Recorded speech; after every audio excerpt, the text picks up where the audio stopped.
And now we're descending down into the bowels of the house. What do you want, a beer? One of our dash 8s. So it's a completely unfinished basement that is completely a mess. However, I've managed to carve it out and into some usable space for myself. I got these Triton wood racks Gail bought for my birthday there several years ago. They've been holding up pretty good. So just a lot of my wood there. Sorry, I should probably do this in landscape. And coming into the main part, let's look over that way.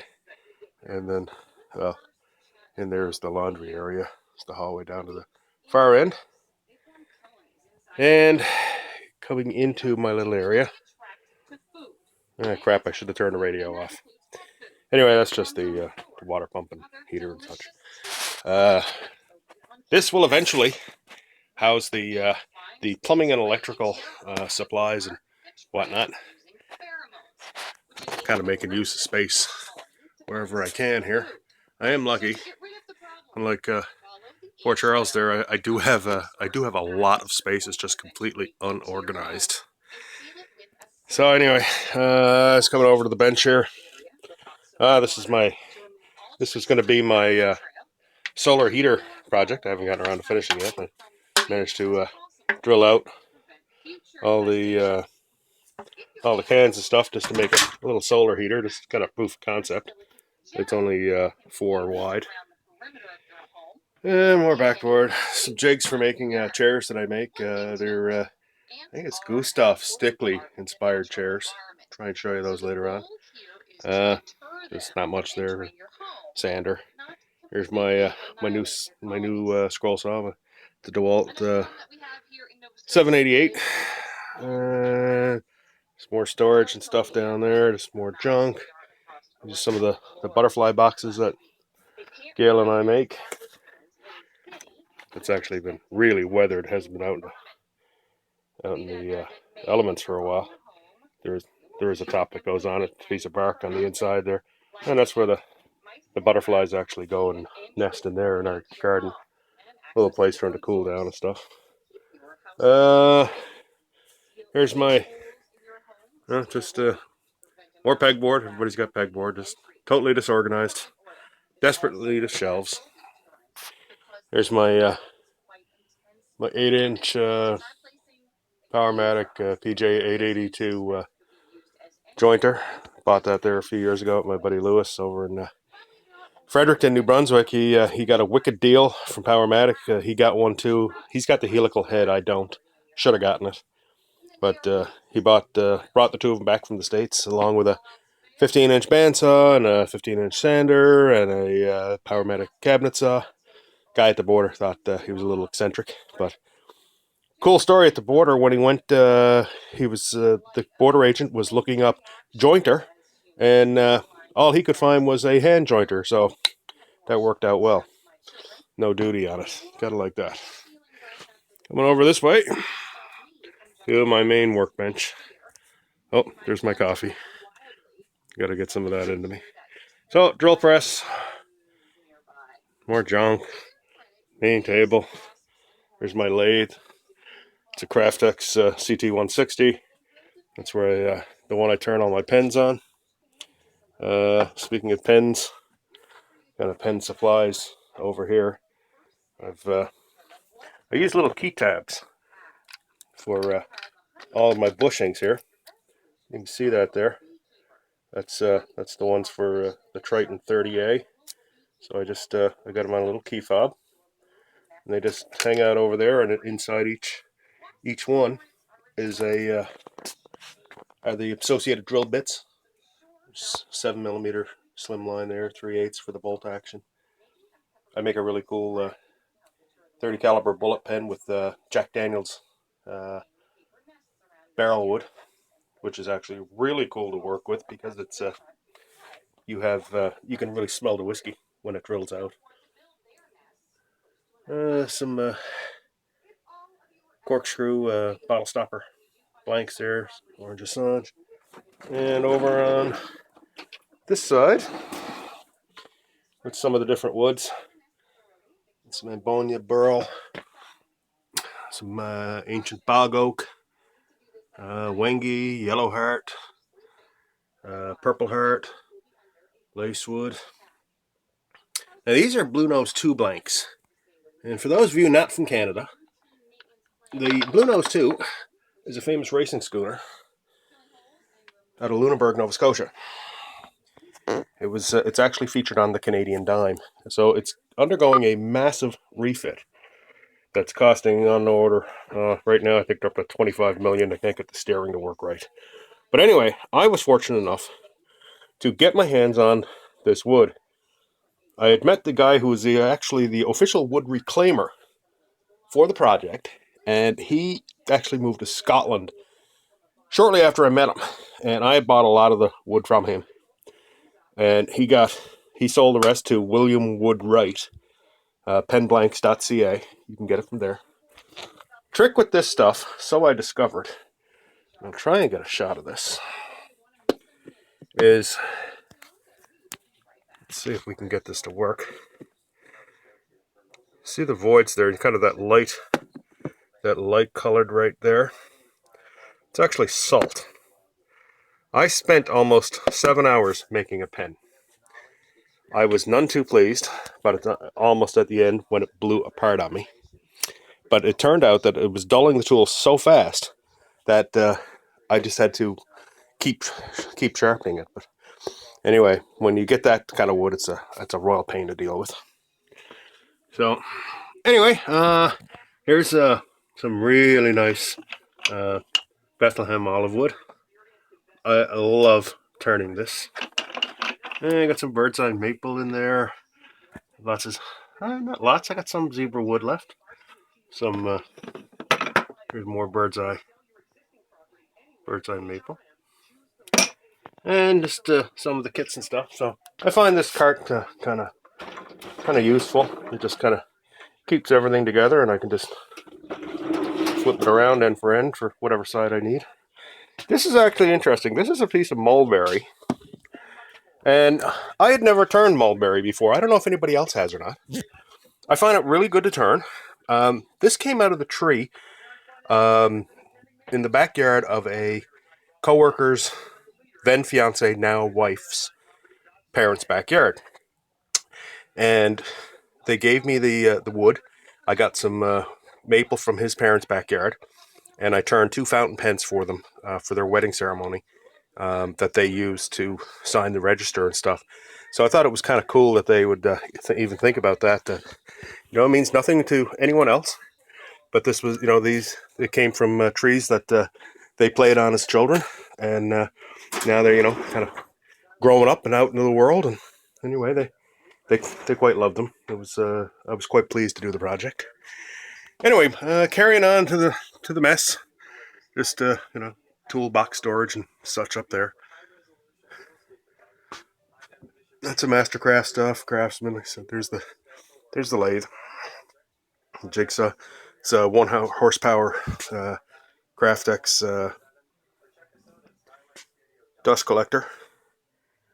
And there's my General International. Not a big fan of the international stuff. I do like the general stuff. It's a slow speed grinder for my chisels. My chisels there, Beal polishing system there for the pens, clamp storage, and I got radio, a few books. This is kind of my air nailer stuff in here. Nothing, just different various nailers, and tucked down underneath in there somewhere. You can just see the red there is the air compressor.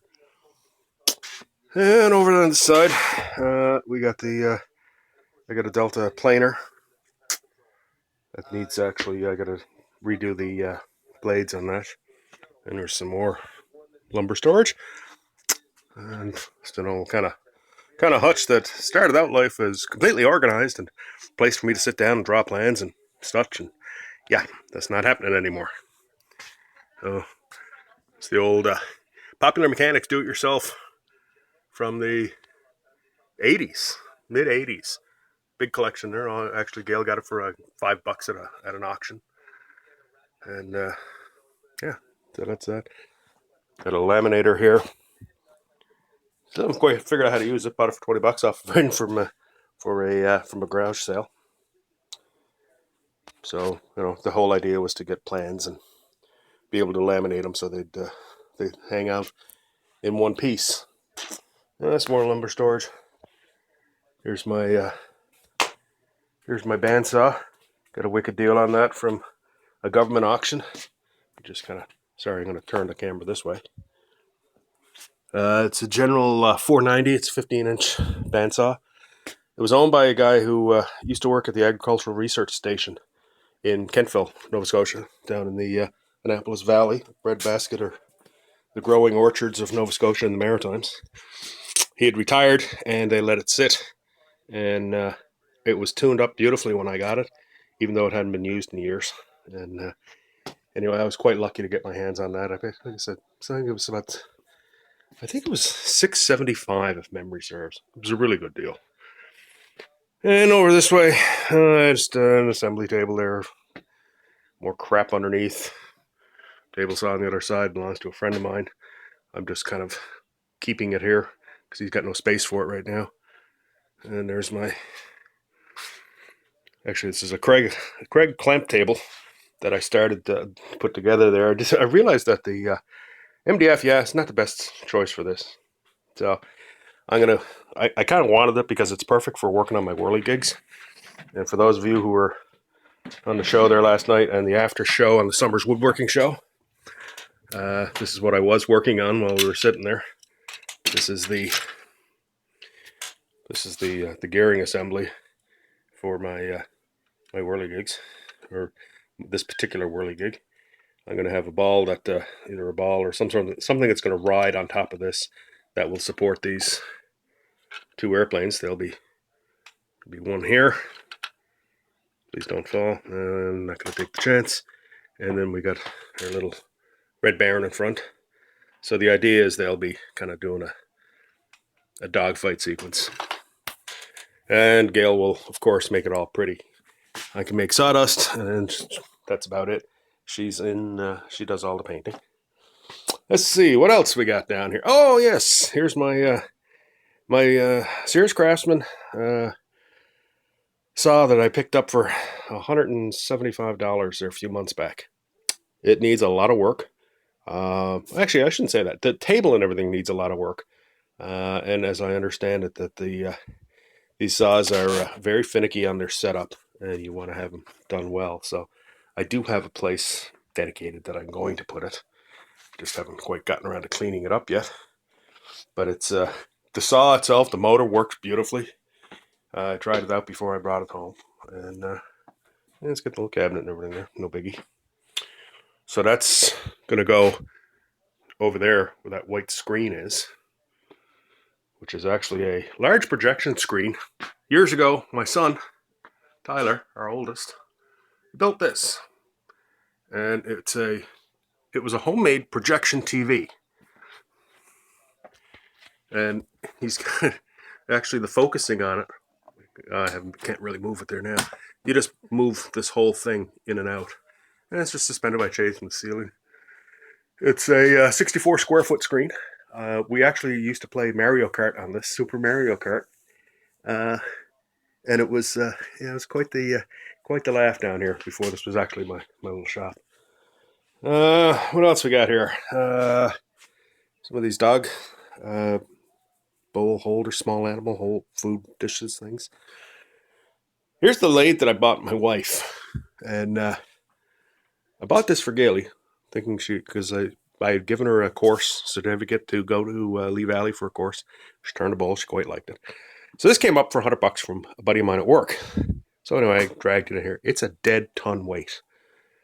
Goes down to where is it? There's the end of it there. So it's quite large. That was the first lathe I got. The one that I showed you there a little while ago was the third lathe I got. And I do have a second one kicking around here. And just some general storage. It's my airport terminal building, 400 scale. I am an aircraft model collector. Work for an airline. Dad worked for the U.S. Air Force. Mom worked for Trans-Canada Airlines. I never had a chance I'm 33 years in the airline business. What else we got here? Oh, there's my new log splitter. Can't wait to get that going for the fall. Firewood. And new tap and die set there. Sliding compound over there. So anyway, this is my messy little shop. Like I said, I pretty much got the whole basement. So it's like, I don't know, 25 by 40. And I think that's about everything down here. I'm kind of embarrassed to show everybody this, but it's like, you know what? Shag it. Oh, there is another lathe underneath over here somewhere. Underneath the petunias, there is another one. There it is. It's kind of tucked down in there. That was variable speed, but it's a piece of crap. Busy Bee Craftex model. Yeah, hopefully I'll be able to salvage it to dedicate the Beal finishing system to it. So anyway, guys, thanks for watching.